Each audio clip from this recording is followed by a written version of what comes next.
welcome to the 2015 edition of the National Association of Consecrated Persons.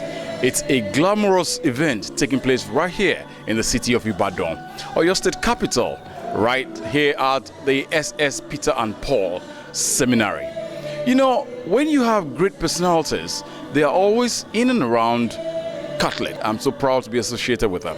So stay tuned. This is the religious in Nigeria, we call it the Conference of Major Superiors. So all the religious, those who belong to religious institutes and in Nigeria, they all coming together to celebrate a particular pronouncement, celebration, jubilee, if you like, of the writing of a particular important document, which is the document Perfecte Caritatis about religious life in the Second Vatican Council. All right, before we go further, I know for those of us that are here, we know your name, but I know the whole continent of Africa and Nigeria will want to know who exactly we're talking to, sir. All right. My name is Reverend Father Henry Omonishaye, CMF. I am the Major Superior of the Claretian Missionaries, West Nigeria, and the President of the Conference of Major Superiors of Nigeria. Okay. Now, let's look at the program itself. Consecrated persons. Who are the consecrated persons? Well, the consecrated people or persons are those who have, in a very special way, dedicated themselves to the service of God in the religious life. So, they are priests, they are brothers, and they are also sisters. So you have men and women who have dedicated themselves to the service of God in various religious institutes.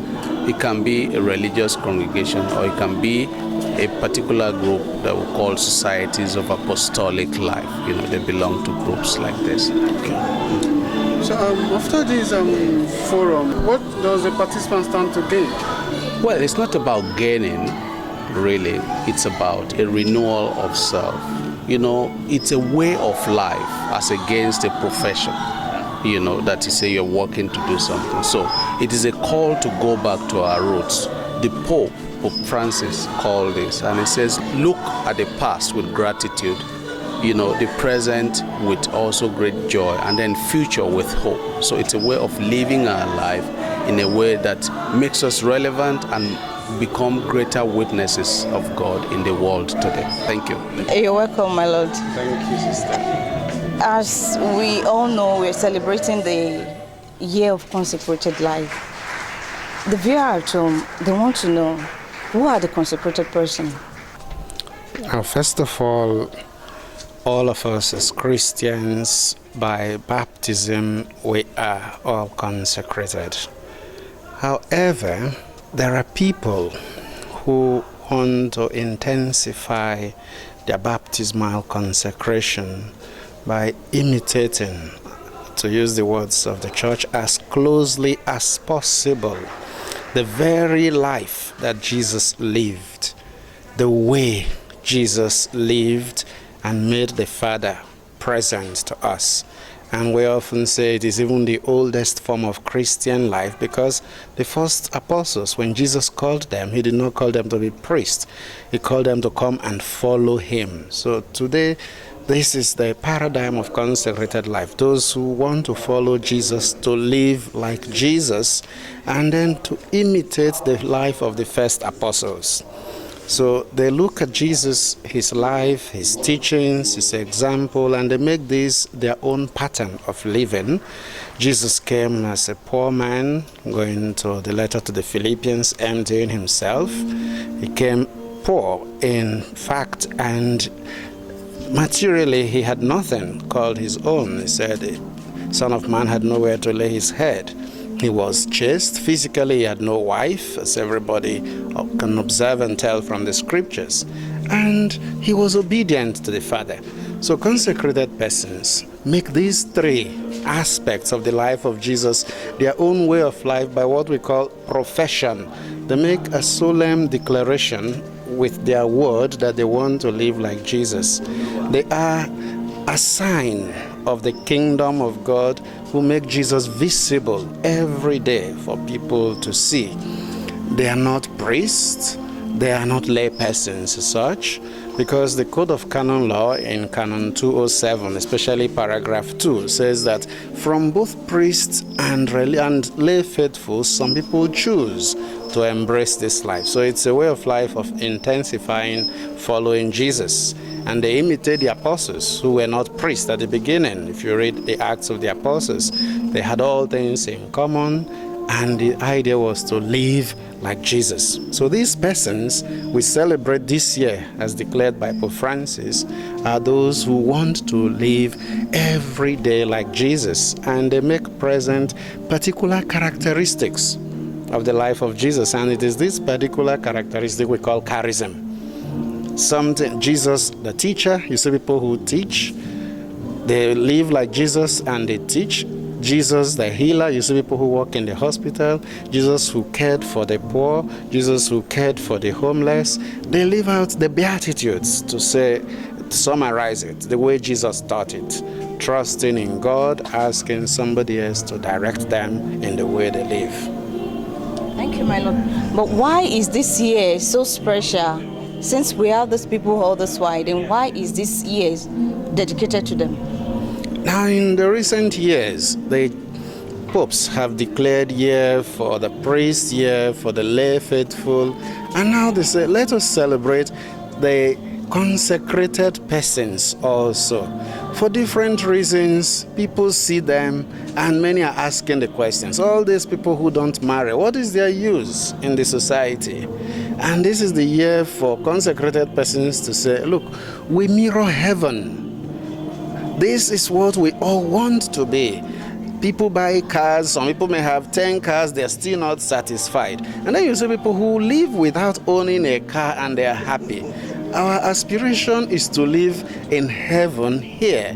If you remember in the scriptures when they asked Jesus about the 7 brothers and the 1 woman, who the brothers all died, and the Pharisees asked him, when they go to heaven, whose wife will this woman be? And Jesus says, in heaven there is no marriage. Now these persons reflect that heaven where there is no marriage, the perfection all of us desire. In their simplicity of life, they're already picturing heaven. And the Pope says this state of life should be celebrated, because we're living in a world of materialism where everybody wants to celebrate how much you have, how rich you are, how popular you are. But then there are people who make Jesus seen again. We call them the face of the church. They mirror the life of Jesus. They become prophetic witnesses to all believers and non-believers too, that it is possible to live in this world and be happy. And especially now, 50 years ago, 2 documents came out. Lumen Gentium, and chapter 6 in particular talked about consecrated persons, and then Perfecte Caritatis, renewal of this life. And the Pope says, after 50 years, let us see how we have renewed ourselves. Let us see how relevant we still are. In Europe, the life is dying gradually, and maybe because they are not celebrated. So it is the year of consecrated persons to say, this is who we are. If you don't celebrate yourself, the world will not celebrate you.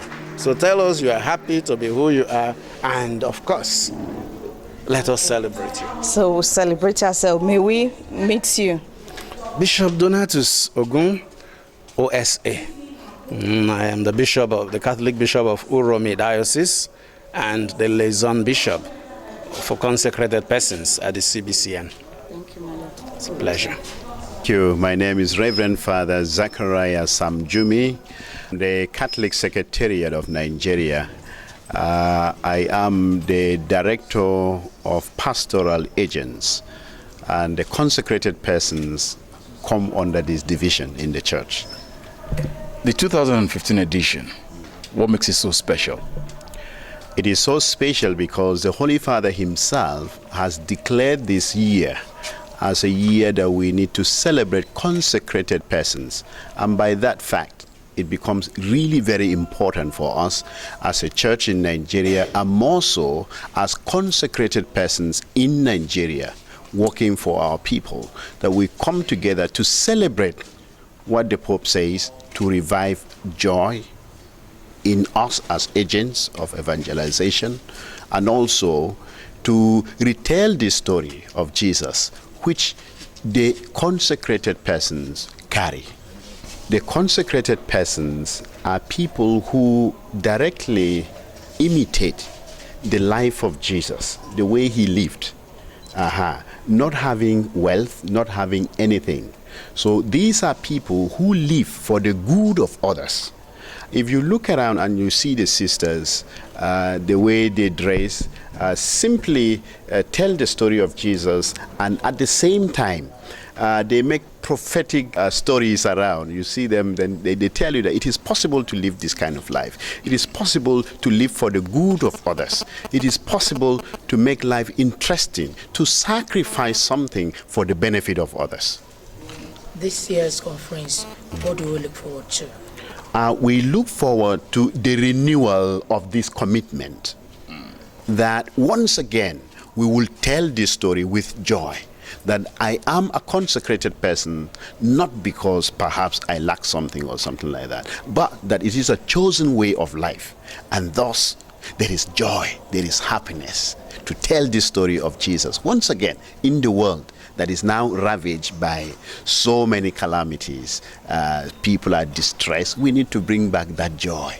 And that is what the consecrated persons stand for. And this celebration this year tells us simply this. Is it an annual event? No, it is a special year set aside by the Holy Father to revive the spirit of commitment in the consecrated persons. Thank you. Thank you. Thank you, Reverend Father. Thank you. Enjoy your stay here. Welcome, sister. Thank you. May we know you? My name is Sister Florence Wanama. I'm a sister of the Sacred Heart of Jesus, and I live in Benin City, Nigeria. I'm the Superior General of my congregation, as well as the President of the Women Religious in Nigeria. What is this year's conference all about?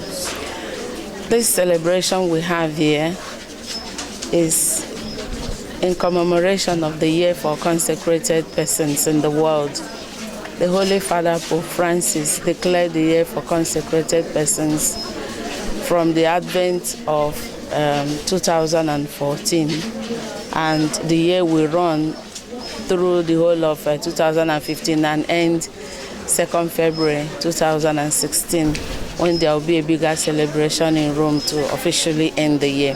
What do we expect from this gathering? We expect to showcase the charisms, the lifestyle, the joy, the peace, and the giftedness of consecrated persons in Nigeria who have gathered here in Ibadan to celebrate this year in a very special and unique way. By the way, we came to Ibadan because the Archdiocese of Ibadan has the largest number of consecrated persons in Nigeria, and we felt it's a way to honor them and to say thank you for collaborating with consecrated persons in this country. Thank you.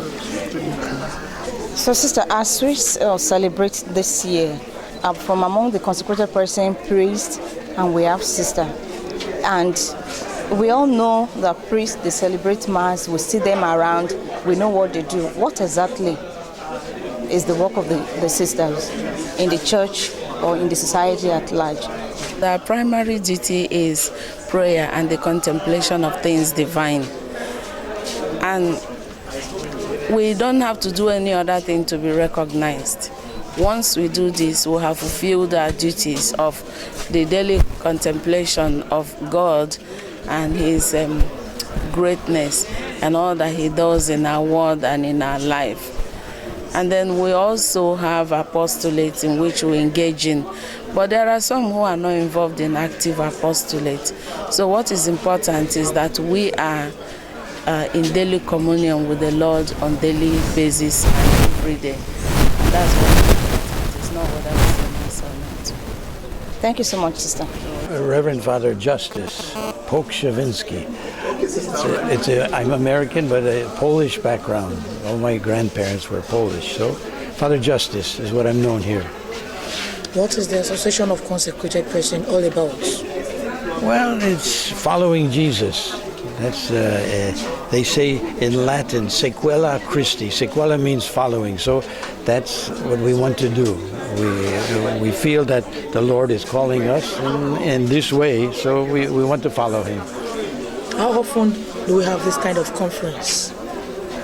This conference now? Yes. Not too many. There's the sisters had a 50-year conference, and the men, religious, have 25-year conference. And this is the first joint one, I believe. Yeah.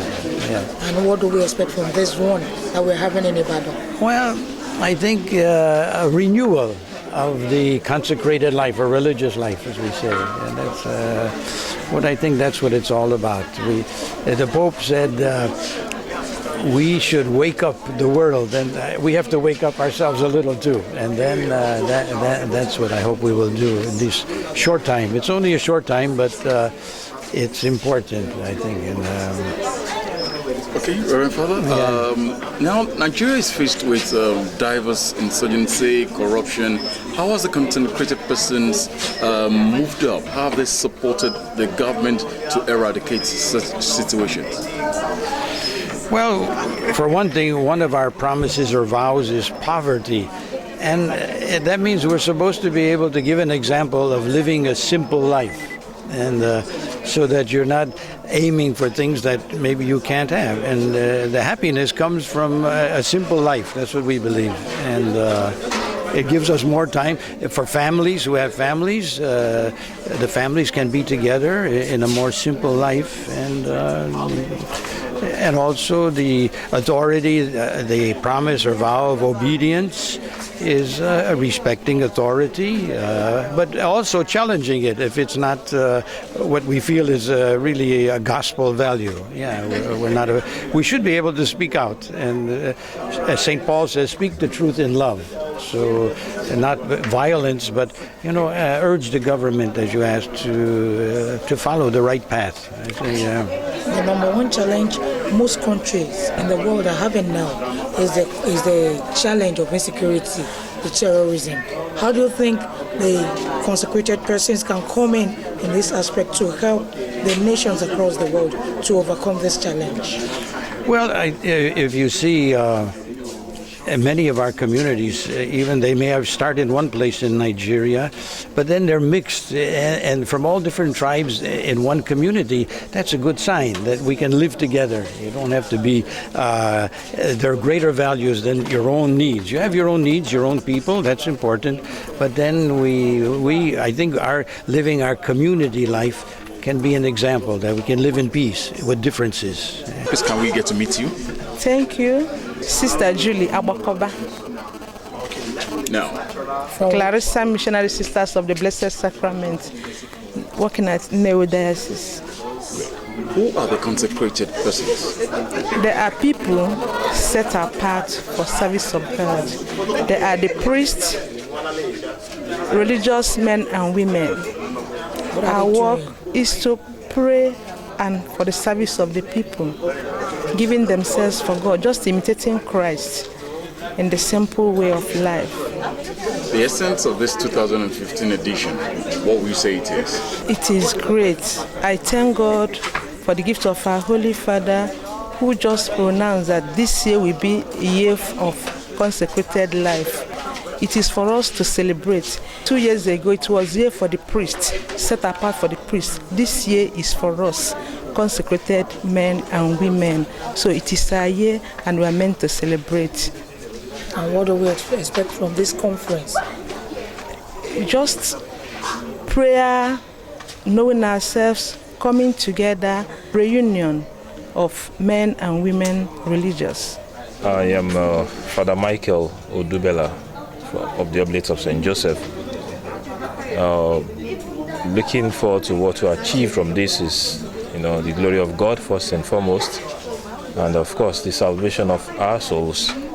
And this is something that we can all achieve if we consistently, continue the act of goodness, which is what I see that is being demonstrated by all those who have been working in the various committees that have been put in place. And I think it's been difficult, challenging, I should say, but at the same time very fruitful and rewarding, because we get to learn so many new things we have come to realize that some grounds have been left uncovered, but with the time also that we have and the management and the ingenuity of the persons, these also have been properly covered.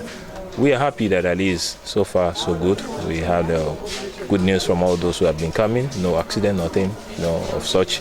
So it's been all glorious for us, and we really appreciate God who has given us the grace of journey mercies. So we really thank God for this singular privilege given to each of us to come out together to celebrate our lives as consecrated persons, to pray together most fundamentally, because this is what our lives, actually are geared towards, and especially also to show our solidarity in love and service towards one another. So I think at the end of the day, we are looking forward towards a kind of a formidable union among ourselves, is better strengthened love and relationship, and of course a renewed spirit of service, of love, and of course of praise and worship of God's most holy name.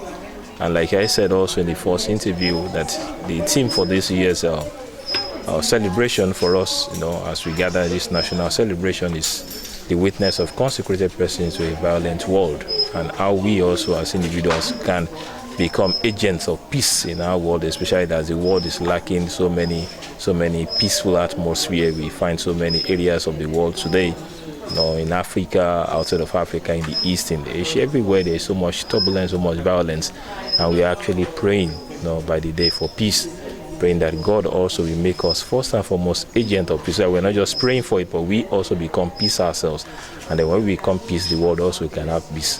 And I think these are the things also we are looking for. The church in Nigeria is blessed with many daughters and sons who are consecrated to God.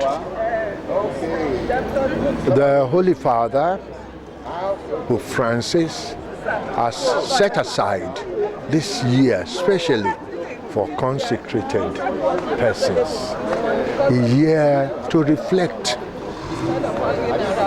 on their call, a year to plan, to live that call better, and a year to think of the future with hope. And so this year is important, very important, for each consecrated person and for the whole universal church. And for us in Nigeria, we find it so important because God has given us so many children, and we cannot take it for granted. We want to celebrate them. We want them to celebrate the church. We want to thank God for the gift of these consecrated persons, but we want to ask God to keep them safe in His love and in their own calling, different apostolates. You do not do things haphazardly, because our help is in the name of the Lord who made heaven and earth. And if that is our help, if that is what we should be doing, that is why we are celebrating it with sacrifice of the Mass, with meeting of the people and prayers, and also reflections. The church today honors consecrated persons, knowing that the church is the light of the world and the salt of the earth. And therefore, consecrated ones in different fields of the church, consecrated to serve the people in the name of the church and of Christ. And so we call on each and every one that God has invited to be His followers. I said consecrated persons are serving in different fields and different ambients. So there are some who are bound together in chastity, poverty, and obedience. They are religious, men and women, some of secular order, some of holy orders. And all of them serving the church in Christ. Now, you see, there are some who are together in families. There are some who are not in religious families, but they are consecrated persons. There are some that are married. Majority are married. The married ones come to give their lives to God for some specific services. You have heard, I'm quite sure, the Better World Movement, where young men and women, married men and women, are serving the Lord in different fields, as lawyers, as engineers, as teachers, but all of them consecrated to God. There are some like our Reverend Fathers and our Reverend Sisters. They are the ones that you see because they are identifiable in their uniform, but there are others who are not.